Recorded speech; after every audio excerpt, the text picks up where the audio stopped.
서울 지하철 1호선을 타고 가다 보면 동대문 좀 그 전인가요? 지나나요? 동묘 앞역이 있죠. 동묘 앞역이라고. 동묘가 있는 앞에 있는 역이다. 동묘 앞에 있는 역이다. 그런 말인 거겠죠. 동묘가 어떤 곳인 줄 아세요? 동묘. 동묘는 중국의 장수 관우의 혼을 모시고 있는 사당입니다. 그러니까 묘라는 게 무덤묘가 아니고 사당묘인데, 우리나라 서울 한복판에 중국의 장수 관우의 사당이 있다. 참 놀라운 일이죠. 그러나 이게 이제 우리나라 역사를 공부를 해보면 충분히 이해가 되는 그런 사건인데, 임진왜란 때 굉장히 어려움을 많이 당했잖아요. 일본이 침략을 해서 우리나라가 이제 정말 망할 수밖에 없는 그런 상황 속에서, 그때 이제 중국의 명나라가 와서 같이 연합을 이루어 가지고 싸우게 되는데, 그때 이 관우의 혼이 때때로 나타나 가지고 우리 조선 군대 또 명나라의 군대에 힘을 도와줬다. 그래가지고 1601년에 선조 34년에 중공을 합니다. 그런데 이제 우리나라의 관우의 혼을 이렇게 모신 사당이 동묘 하나만 있는 게 아니고요. 그보다 먼저 남대문 근처에 남묘라 해가지고 거기도 모셨고, 또 성북 동소문동에 북묘가 있고요. 서대문구 천연동에도 서묘라 해서 있습니다. 그런가 하면은 뭐 지방에도 여러 개가 있죠. 안동에도 있고 남원에도 있고 또 뭐 그 성주 등등에 있습니다. 뿐만 아니라 우리나라만이 아니라 중국은 물론이고 베트남을 비롯해서 아시아 곳곳에 이렇게 소위 관우의 사당이 많이 자리 잡고 있습니다. 역사를 공부하면 아시죠? 이 아시아의 역사의 핵심은 중국이었었잖아요. 나라 이름은 좀 바뀌었지만, 이 중국의 역사에 있어서 이렇듯 가장 높이 추앙을 받은 영웅이 바로 관우입니다. 관우. 삼국지에 잘 나오죠. 이제 그래서 2016년에 중국에서 거대하게 엄청난 많은 돈을 투자해 가지고 관우상을 세우게 되는데, 여러 가지 문제로 5년 만에 이제 이전을 하게 되었다는 뉴스가 엊그제 9월 달에 얼마 전에 방영이 된 것을 봤습니다. 영상을 잠깐 보시도록 하겠습니다. 삼국지의 영웅인 관우를 기념하려 5년 전 중국 후베이성 징저우시에서 300억 원을 들여 세운 초대형 관우 청동 조각상입니다. 무려 높이는 57m에 무게가 1200톤에 달하는데요. 하지만 규모가 지나치게 크고 지역 특색을 없앤다는 비판이 나오며 애물단지로 전락했고, 중국 당국은 지난해 10월 관우상 높이가 관련 규정을 위반했다며 시정을 통보했습니다. 이에 징저우시는 관우상을 분리해 이전하는 작업을 본격화했는데요. 관우상 해체에만 2개월이 소요되고 새 부지 조성 등 280억 원에 달하는 추가 비용이 들 것으로 알려졌습니다. 이 시각 세계였습니다. 예. 관우가 이렇게 높이 추앙을 받게 된 이유가 있겠죠.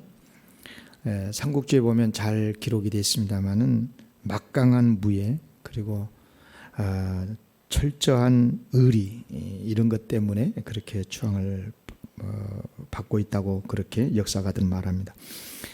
그런데 이런 관우가 죽지요. 어떻게 죽습니까? 참 비참하게 죽습니다.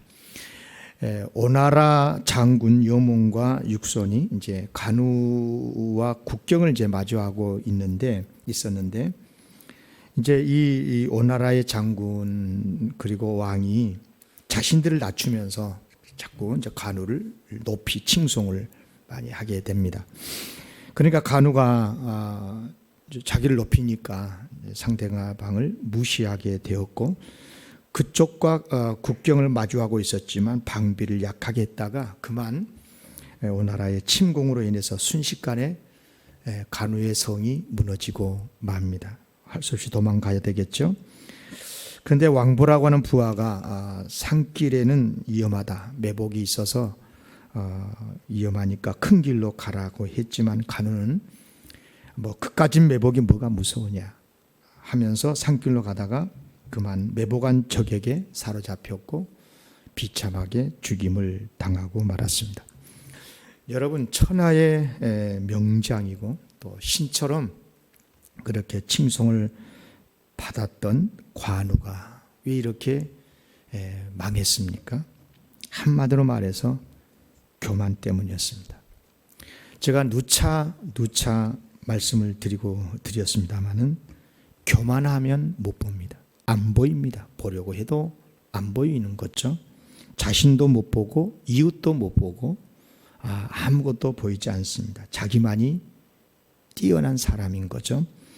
그래서 간우가 교만해서 방비를 소홀히 했다가 성도 뺏기고, 그리고 도망가는 중에 자신의 용맹만 믿고 복병을 무시했다가 붙잡혀서 죽고 말았다. 이제 정확한 역사의 이야기죠. 그러고 보면 교만이 얼마나 무서운지 모릅니다. 아무리 능력 있고 지혜가 있는 사람도 교만해지면 무너지고 망하는 것은 순식간입니다. 그러면 교만은 왜 이렇게 사람을 망하게 할까? 교만의 정체를 알아야 되겠습니다.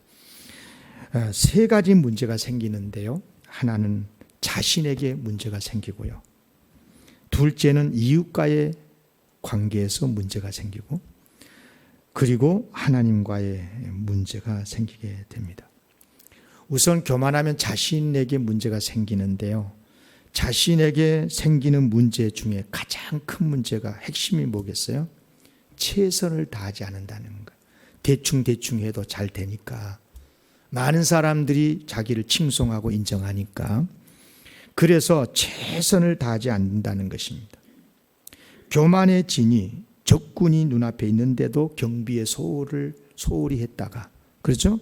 또 도망치는 처지면서도 최선을 다하지 않고, 여러분, 아무리 능력이 있고 재능이 있고 재주가 있어도요, 최선을 다하지 아니하면 넘어지게 되는 것은 시간 문제입니다. 여러분, 토끼와 거북이의 우화 이야기 잘 알잖아요. 토끼가 다른 것은 몰라도 거북이에게 달리기는 잘하지 않습니까? 달리기에서는 반드시 이기게 돼 있습니다.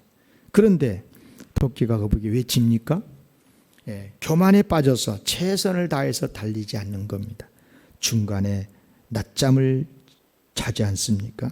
이렇듯 교만에 빠지면 최선을 다하지 않게 되고 대충 해도 성공을 하는데, 그러나 여러분, 누구라도 최선을 다하지 아니하면 능력을 충분히 발휘할 수 없게 되고, 그래서 실패하는 것은 순식간입니다. 또 하나, 교만하게 되면 이웃과의 관계에서도 문제가 생깁니다. 잘 보세요. 잠언서 13장 10절에 보면 교만에서는 다툼만 일어날 뿐이라 겉면을 듣는 자가 지혜가 있느니라. 이 말씀을 주목해서 보면 교만에서 오는 두 가지 문제를 발견하게 됩니다. 하나는 다른 사람과 다툼이 일어나게 되고, 또 하나는 상대방의 말을 듣지 않는다는 것입니다.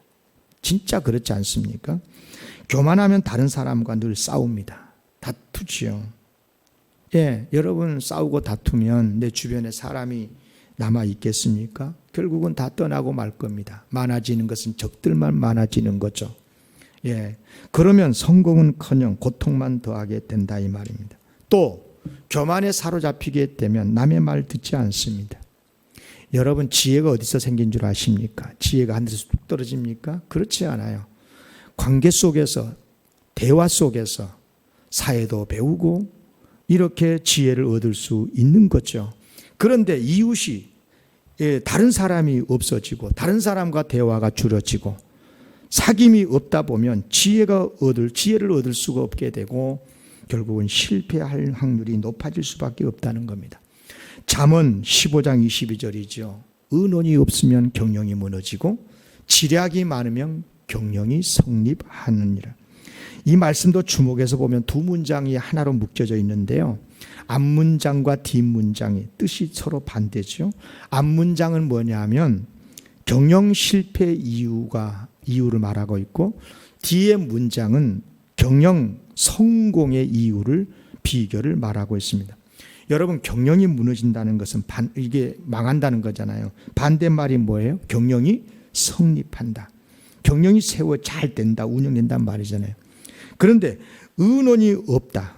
의논이 없다는 반대말은 직역을 하면 의논이 많다는 거잖아요. 그러면 의논이 많으니까 지혜가 생기고 지략이 생기고 지혜 지략이 많아진다는 뜻이 되는 거거든요. 그래서 의논이 없으면 지략이 없게 되게 되고 그래서 망하게 된다. 그러나 반대로 서로 의논을 하게 되면 서로 정보도 교환하고 서로의 생각들을 나누다 보면 거기에서 지략이 생기고 지혜가 생기고 그러다 보면 성공할 확률이 높아진다. 그런 말씀이 아니겠습니까? 당연한 거죠. 그런데 언제 상대방의 말을 안 듣느냐? 언제부터 자기 고집을 피우느냐 하면 교만에 사로잡히면 그렇게 됩니다. 그런데 놀랍게도 교만에 사로잡히게 되면 자기가 그런 줄도 모릅니다. 자기가 지금 어떤 상태에 있는지를 모르는 거예요. 그러다 보니까 고립되게 되고 지혜가 사라지게 되고 지략이 없어지게 되면서 망하게 되는 거죠. 관우처럼. 신처럼 떠받듦을 받았던 관우도 이렇듯 부하의 말을 듣지 않고 소홀히 하다가 최선을 다하지 않다가 망하지 않았습니까? 그런가 하면 또 교만하게 되면 얼마나 많이 다툽니까? 여러분 꼭 기억하십시오. 요즘 부부에 다툼이 많습니까? 뭔가 자식들과 서로 갈등하십니까? 뭔가 친구들이 마음에 안 듭니까? 이유를 어디서 찾습니까? 어쩌면 내가 지금 교만해 있다는 의미입니다.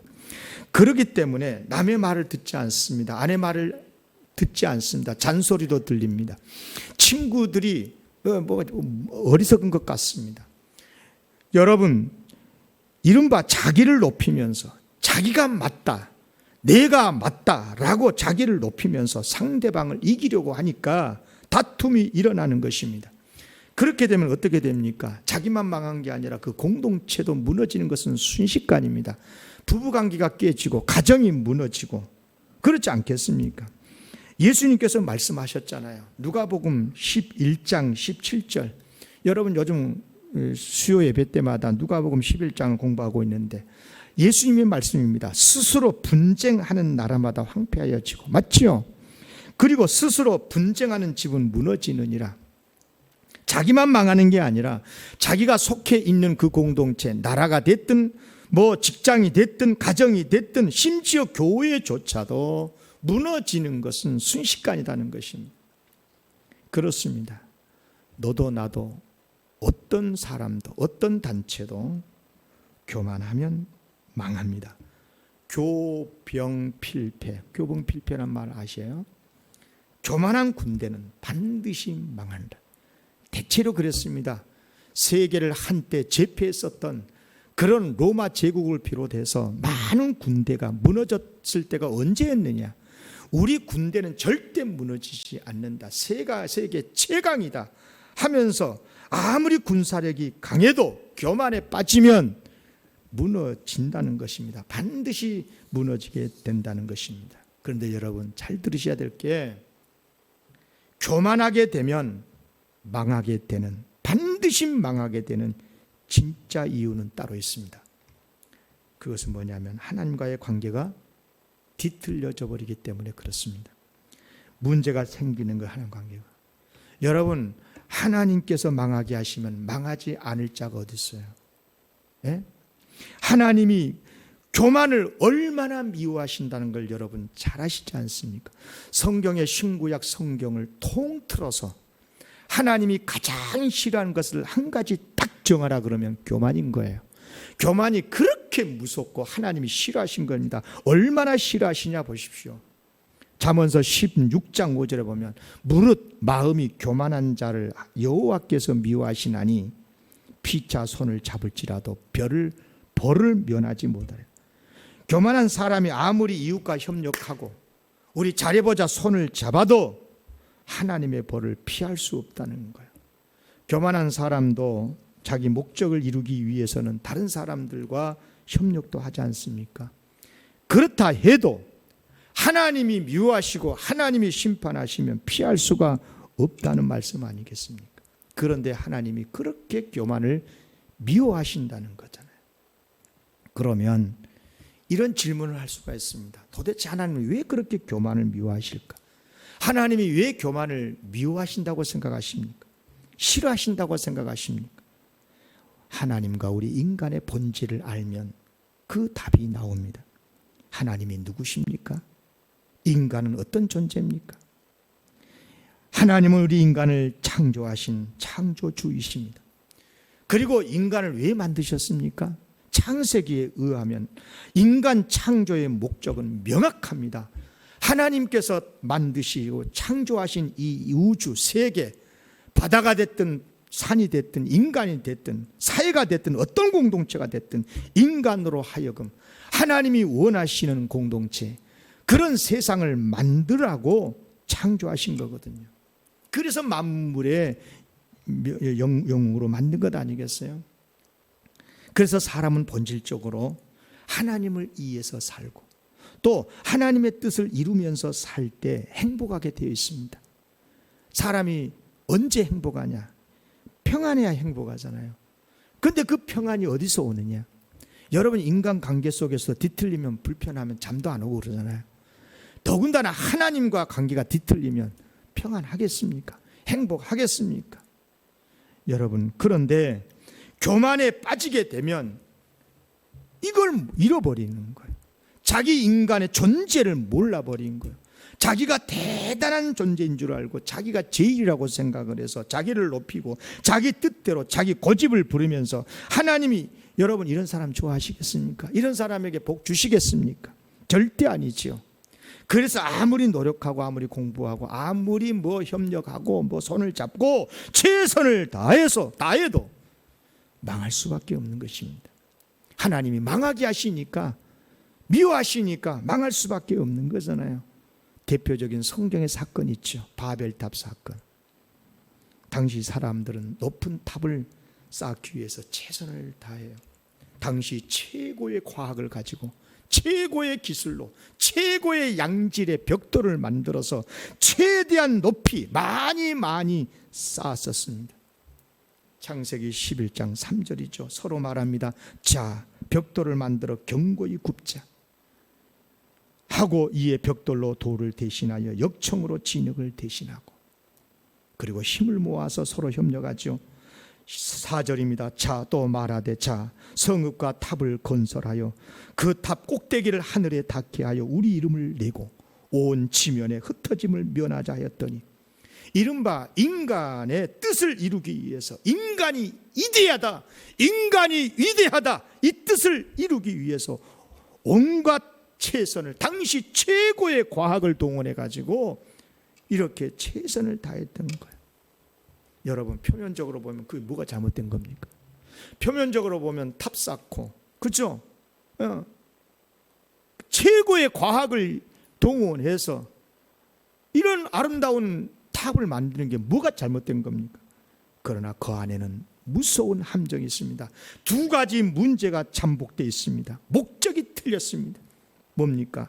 바벨탑을 쌓는 목적이 뭐예요? 하나님을 이름을 내고 하나님의 영광이 아니라 자기들의 이름을 내고 인간은 위대하다, 우리는 위대하다라고 하는 것을 드러내고, 또 하나, 하나님은 분명 인간으로 하여금 세상에 널리 퍼져서 세상을 잘 관리하라고 했는데 그러지 말자, 함께 모여서 함께 살자, 이것이 좋다 그러면서 이른바 자기들의 편리와 자기들의 명예와 자기들의 이익을 위해서 하나님의 명령을 어긴 것 아니겠습니까? 그렇게 되니까 결과가 어떻게 됐어요? 언어가 혼잡하고, 언어가 혼잡했단 말을 잘 이해하세요? 말이 안 통한 거예요. 여러분, 부부라도 말이 안 통하고 부자지간에도 말이 안 통하고 친구지간에도 말이 안 통하면 어떻게 됩니까? 지금 국민들끼리 서로 말이 잘 통한 것 같습니까? 어떤 이데올로기에 사로잡혀서 서로 대화가 안 되고 모든 것이 흠이고 모든 것이 잘못된 것이고 나 생각과 틀리면 언어가 혼잡되고 생각들이 혼잡되어 있고 이게 바벨탑의 심판인 거거든요. 그리고 결국은 바벨탑 건축도 결국은 중간에 실패하고 말지 않습니까? 기억하십시오. 누구라도 마찬가지입니다. 교만에 사로잡히면 망하게 되어 있습니다. 최선을 다하지 않으니까 망하고 상대방의 말을 듣지 않아서 지혜가 지략이 사라지게 되니까 망하게 되고 서로 싸우느라고 다투느라고 망하게 되는 거죠. 맞습니다. 그런데 여러분, 여기까지는 세상 사람들도 다 동의합니다. 다 아는 이야기입니다. 다 인정할 수밖에 없는 지식입니다. 그런데 여러분, 교만하면 망하게 되는 진짜 이유는 따로 있다고 말씀을 드렸습니다. 무엇입니까? 하나님께서 복 주시 하니까 망하게 됐습니다. 하나님과의 관계가 틀어져 버리는 겁니다. 하나님을 높이는 게 아니라 자기 높이고 하나님의 뜻이 아니라 자기 뜻 이루려고 하고, 그래서 하나님께 미움을 받게 되는 거죠. 여러분, 하나님께 미움을 받으면 복 받겠습니까? 성공하겠습니까? 아이고, 그래도 목사님, 하나님을 떠나고 교만해도 잘 떵떵거리면서 잘 산 사람 많습니다. 속지 마십시오. 성공한 것 같으나 그 사람의 성공은 하나님을 떠나고 교만해서 된 성공은 정확하게 표현하겠습니다. 패망의 숙주입니다. 따라하겠습니다. 패망의 숙주. 제가 이 단어를요 원고에 쓰면서요, 이야, 좋은 말이다, 좋은 말이다. 무서운 말이에요. 그런데 숙주란 말 알죠? 코로나 때문에요, 숙주란 단어를 모르는 사람이 없게 됐습니다. 숙주가 뭡니까? 어떤 생물, 바이러스가 기생하는, 성장하는, 퍼지는 기생의 대상으로 삼는 동물, 식물 숙주라고 그래요. 코로나의 숙주가 처음에는 박쥐였다잖아요. 그런데 코로나가 사람에게 옮기게 되고 이제 사람이 코로나의 숙주가 되고 만 거예요. 그러니까 이 코로나가 밖으로 나가면 죽는데 사람에게 전염이 되면 사람 안에서 기생을 하게 된다 이 말입니다. 그래서 계속해서 전염병이 더 커진 것이다, 퍼진 것이 아니겠습니까? 이른바, 잘 들으십시오, 교만한 사람이 성공한 것, 그 성공은 더 큰 패망으로 가게 하는 숙주다 그 말이에요. 기억하십시오. 그러니 부러하면 되겠습니까? 하나님을 떠난 사람이 성공한 것을 부러하면 되겠냐고요. 더 큰 패망으로 가는 숙주인데 참으로 무서운 이야기 아닙니까? 그러면 교만이 뭐냐? 교만의 정체를 우리가 알아야 되겠습니다. 교만은요, 나 중심의 생각입니다. 내 중심, 나 중심, 내 생각이 언제나 옳고 내 생각이 언제나 맞고 상대방은 틀렸어, 상대방이 아니라 내 중심, 내 고집이 먼저란 것입니다. 여러분, 정의의 함정에 빠지지 마십시오. 정의가 뭔 줄 아십니까? 정의의 목적은 화평이고 하나가 되는 거거든요. 서로 평안하고 하나가 되자, 바르게 돼서 우리가 하나가 되자는 것이 정의의 목적입니다. 정의의 목적입니다. 그런데 정의가 뭐예요? 심판이 정의의 목적입니까? 여러분, 잘 들으셔야 됩니다. 교만이 뭐냐? 나는 옳고 너는 틀리다는 것이 교만인 거거든요. 하나님이 아니라 하나님의 영광, 하나님의 뜻이 아니고 자신의 영광, 자신의 이익이 먼저다라고 하는 것이 교만이거든요. 여러분, 종종 우리도 경험하지 않습니까? 이거 다 여러분도 저도 경험한 바입니다. 사람이 언제 상대방보다 더 내가 낫다, 상대방의 영광보다 내 영광을 추구하고 언제 그럽니까? 네. 언제 그렇게 되느냐고요. 내가 네보다 더 낫다라고 생각할 때, 네. 그럴 때 교만해질 때. 그런데 그것도 몰라요. 자기가 교만해져 있는지도 안 보이니까. 그래서 심지어 신앙생활을 한다면서도 하나님보다도 자신을 더 우선하고 하나님의 뜻, 하나님의 영광보다 자신의 이익을 먼저 챙기고, 예. 교회가 어떻게 되든 하나님이 어떻게, 영광이 어떻게 되든 내가 먼저 살고 봐야 되고, 내 명예가 실추되면 안 되고, 내가 욕먹으면 안 되고, 그러다 보니까 교회가 난리가 나고 싸우고 그런 것 아니겠습니까? 저는 수없이 봤습니다. 지난주에 말씀을 드렸죠. 우리가 가진 모든 게 다 하나님이 주신 거라고. 특별히 생명, 구원, 천국, 영생, 복락, 이 모든 것이 하나님께서 주신 건데, 그런데 그 모든 것을 얻게 하는 복의 통로로서 믿음조차도 하나님이 주신 거라고. 지난주에 설교했으니까 반복하지 않겠지만, 우리는 나도 잘 믿고 싶다, 바르게 믿고 싶다는 생각은 소원하고 있지만, 거기까지는 마음을 먹을 수 있지만, 내가 믿고 싶다고 믿어지든가요? 그 믿음조차도 하나님이 주신 선물이라고 말씀하지 않았습니까? 이것을 안다면 어떻게 나의 영광을 구할 수 있겠습니까? 하나님보다 내가 더 잘났다고 내 생각을 고집 피울 수 있겠습니까? 절대 겉으로는 그렇게 표현하지 않습니다. 절대 말은 그렇게 하지 않습니다. 그러나 마음 한 구석에 그런 경우가 있지 않습니까? 말씀은 말씀이고 성경은 교리고, 내 생각이 맞고, 시대가 지금 어느 시대인데 그렇게 하면서 그렇게 고집을 피우고 그래요. 그것이 더 편하고 더 행복하다고 생각하기 때문에 그런 것 아니겠습니까? 그러나 여러분, 우리 하나님은 겸손한 사람을 도와주시는 줄로 믿습니다. 겸손한 사람이 어떤 사람이에요? 여기 정리 좀 해놨어요. 자, 보실까요? 겸손한 사람은 어떤 사람이냐? 하나님의 위대하심을 인정하고 하나님을 높이고 하나님의 영광만을 구하는 사람, 그리고 하나님의 사랑과 능력을 믿고 자기 자신은 부족하다는 걸 알기에 늘 하나님께 도움을 구하는 사람, 하나님의 말씀이 진정 복된 기름을 믿고 하나님의 말씀을 순종하는 사람. 여러분 잘 보세요. 하나님이 이런 사람 안 도우시겠습니까? 하나님께서 이런 사람에게 복을 안 주시겠습니까?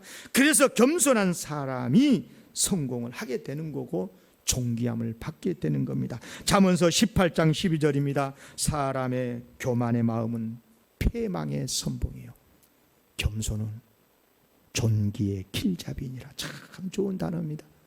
존귀의 길잡이, 겸손이라는 말입니다. 여러분, 우리는 하나님을 믿는 사람이라고 그랬죠. 믿음이 뭡니까?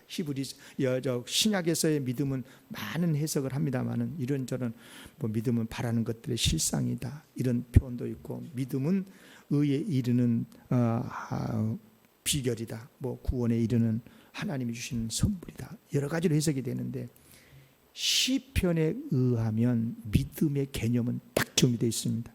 뭐냐? 여호와를 의지하는 겁니다. 믿음이 뭐냐? 하나님을 의지하는 겁니다. 어떤 사람이 하나님을 의지하겠어요? 자기 자신의 부족을 인정하는 사람, 나는 힘이 부족하다고 아는 사람이 겸손히 하나님을 의지하는 것 아니에요. 그래서 하나님께 도움도 구하고 하나님의 은혜를 입어서 살아가는 거죠. 여러분, 누가 하나님의 도움을 구하겠어요? 자기는 못한다고 부족하다고 생각한 겸손한 사람이 아니겠어요? 그래서 겸손한 사람을 하나님을 믿는 사람이고요, 믿는 사람은 겸손합니다. 따라하겠습니다. 참된 믿음은 겸손합니다. 오늘 설교 제목이잖아요. 참된 믿음은 겸손할 수밖에 없고 겸손하는 게 맞습니다. 그러니까 하나님 믿는다고 그러면서 교만하면 아직 하나님을 잘 못 믿고 있는 거예요. 여러분, 하나님을 의지하는 겸손한 믿음의 사람을 어떻게 복을 받지 않겠습니까? 잠언서 16장 20절입니다. 삼가 말씀에 주의하는 자는 좋은 것을 얻나니 여호와를 의지하는 자는 복이 있느니라. 여호와를 의지하는 자는 복이 있느니라. 여호와를 의지하는 자는 복이 있느니라. 암송하십시오. 여호와를 의지하는 자는, 믿는 자는 복이 있느니라. 아멘. 그래서 하나님을 믿는 사람이 복을 받을 수밖에 없고 성공하게 되는 것입니다. 겸손히 하나님을 의지하면서 하나님의 도우심을 받으니 어떻게 성공하지 않을 수 있겠습니까? 그런데 여기서 진짜 주의해야 될 게 있습니다. 분명 겸손한 사람이, 자기의 부족을 인정한 사람이 하나님을 믿지만 겸손하다고 해서 다 하나님을 믿는 것은 아니더라 하는 겁니다. 자, 이 부분이 힘듭니다. 교회를 안 다닌데도요, 이 하나님을 안 믿는 사람이 참 겸손한 사람들이 있습니다. 남을 배려하고 굉장히 참 너그럽고 그런 하나님을 믿지 않는데 진짜 겸손한 사람들이 주변에 많이 있음을 여러분 보실 겁니다. 여러분 지금부터 이 이야기를 잘 들어야 됩니다. 여러분, 겸손한 사람은 분명 하나님 믿는데요, 겸손한 사람이라고 해도 다 하나님을 믿는 것은 아니다. 그러면 겸손하면서도 하나님을 믿지 않은 사람은 어떤 사람일까? 두 가지 경우입니다. 하나는 하나님에 대해서 모르니까, 그러니까 모르는데 어떻게 하나님을 믿을 수 있겠어요? 당연한 거죠. 두 번째가 있습니다. 하나님을 알아요. 그런데도 하나님을 인정하지 않는 거죠. 하나님의 사랑과 능력을 인정하지 않는 것, 믿지 않는 거죠. 여러분, 하나님 인정하지 않는데 하나님 믿을 수 있겠습니까? 예를 들게요. 고층 수십 층 높이의 빌딩에 화재가 났다고 그럽시다. 사람들이 급히 옥상으로 올라갑니다. 피합니다. 이제 사람들은 자기 힘으로는 이 건물의 옥상에 있는 한, 이 건물이 이 화재 속에서는, 이 대형 화재 속에서는 구원을 받을 수가 없습니다. 구조 헬기가 와서 구조를 해줘야만이 생명을 구할 수 있습니다. 그런데 구조 헬기가 왔습니다. 이제 누구라도 구조 헬기에 타기만 하면 구원을 받을 수 있습니다. 그럼 물어볼게요. 누가 구조 헬기를 탈까요? 자기 힘으로 구원받을 수 없다. 자기 힘으로는 이 화재가 난 이 대형 빌딩, 고층 빌딩에서는 내가 스스로 살아남을 수 없다. 나 힘으로는 안 된다. 누군가의 도움을 받아야 된다라고 생각한 사람이 타겠지요. 당연히 그렇죠. 겸손한 사람이 타는 거예요. 그러면 누가 안 탈까요? 내 힘으로 그래도 탈 수 있다, 탈출할 수 있다라고 믿는 사람이겠죠. 교만한 사람이면 안 탑니다. 그런데 여러분요, 내 힘으로는 탈출할 수 없다고 그렇게 생각하고 믿고 있으면서도 헬기에 안 타는 사람이 있습니다. 어떤 사람이 안 탈까요? 자기 힘으로는 이 상황에서 살 수 없다는 걸 알면서도 구조 헬기를 기어코 안 탄 사람이 있습니다. 두 가지가 있습니다. 구조 헬기가 온 것을 모르고 있거나, 그렇죠, 모르니까 못 하겠죠. 또 하나, 구조 헬기를 믿지 않는 사람은 못 합니다. 그렇죠. 이게 구조 헬기가 추락할 수도 있고, 제대로 뜨기는 하겠나? 이거 나를 구해줄 수 있겠나? 중간에 추락하면 어쩌겠냐? 그러면서 옥상에 이쪽 코너 저쪽 코너 막 뛰어다니면서 허겁지겁하면서 어떻게 하면 좋냐 소리만 지르면서.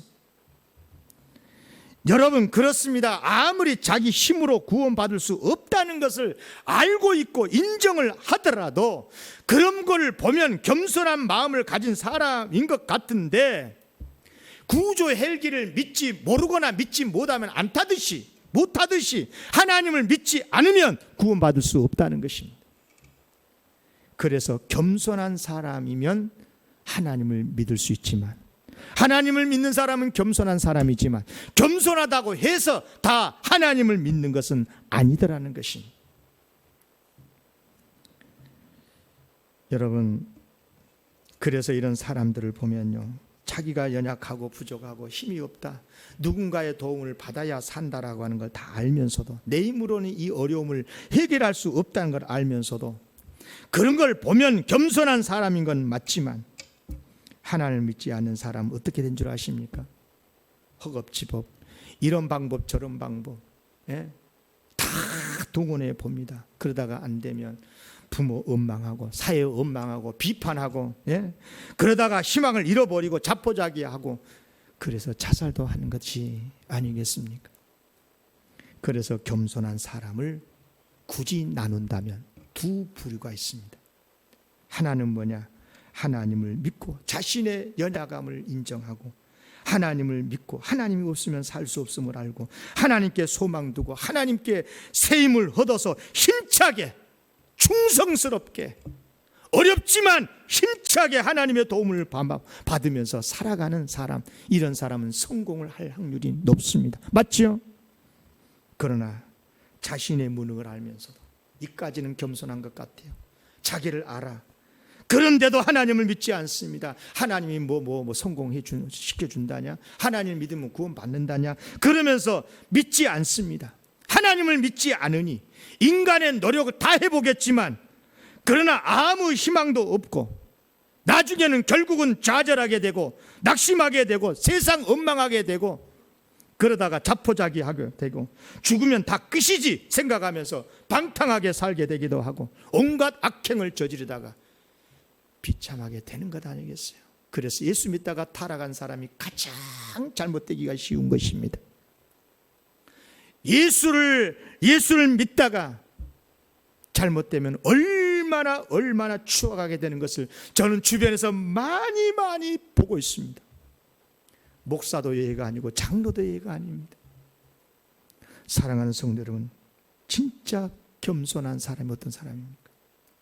여러분요, 자기 무능을 안다고 나 못해요, 이런 사람이 겸손한 사람입니까? 아니요. 그러면 하나님을 의지해야죠. 하나님이 주시는 사람을 찾고 어떤 하나님이 도우심에 대해서 인정하고 의지하고 힘써 살아야지요. 그런데 아닌 거예요.